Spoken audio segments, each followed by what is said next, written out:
1977 में समंदर के अंदर दो बहुत अजीब आवाजें रिकॉर्ड हुईं। इनकी फ्रीक्वेंसी बहुत कम जबकि एम्पलीट्यूड बहुत बड़ा था। इनको अमेरिका के एटमॉस्फेरिक एडमिनिस्ट्रेशन के रडार ने रिकॉर्ड किया था, लेकिन हैरानी की बात यह है कि यही सेम आवाजें 5000 किलोमीटर दूर दूसरे रडार्स में भी रिकॉर्ड हुई।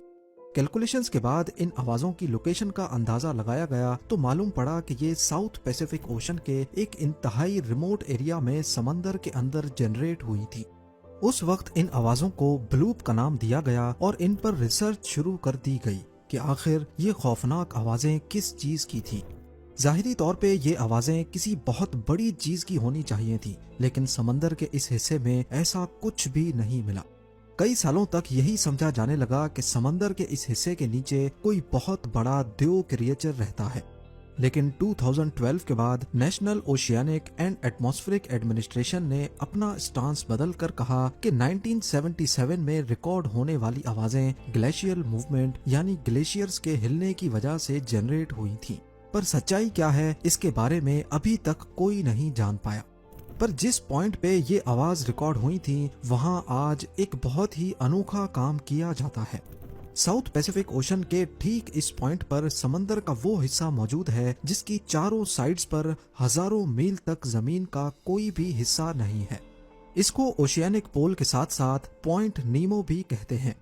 यहाँ से जमीन का करीबी टुकड़ा तकरीबन 2688 किलोमीटर दूर है और ये करीबी टुकड़ा भी किसी काम का नहीं, क्योंकि ये साउथ पोल यानी एंटार्कटिका है। पॉइंट नीमो से करीबी आबादी वाला लैंड मास चिली का साहिली हिस्सा है जो 3334 किलोमीटर, जबकि दूसरी साइड पे न्यूजीलैंड है जो 4700 किलोमीटर दूर है। यही वजह है कि पॉइंट नीमो को दुनिया का सबसे वीरान और बयाबान हिस्सा तस्वुर किया जाता है। इतना वीरान कि यहाँ सबसे करीबी ह्यूमंस जमीन पे नहीं बल्कि हैरत अंगेज तौर पे इंटरनेशनल स्पेस स्टेशन में बैठे एस्ट्रोनॉट्स हैं, जो दिन में एक या कभी दो मर्तबा पॉइंट नीमो के 400 किलोमीटर ऊपर से गुजरता है। दुनिया से कटे रहने के बावजूद भी पॉइंट नीमो बेमकसद नहीं है। समंदर के इस हिस्से के नीचे इंसानों की वो इन्वेंशंस दबी हैं जिसके लिए कभी पैसा दरिया की तरह बहाया जाता था।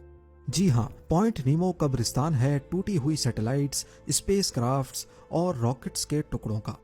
पर सवाल ये उठता है कि पॉइंट नीमो डिस्कवर होने से पहले सैटेलाइट्स को कहाँ गिराया जाता था, इनको गिराने की जरूरत ही क्यों पेश आती है, और सबसे बढ़कर सैटेलाइट्स को ठीक पॉइंट नीमो तक लाया कैसे जाता है। जेम टीवी की वीडियोस में एक बार फिर से खुशामदीद।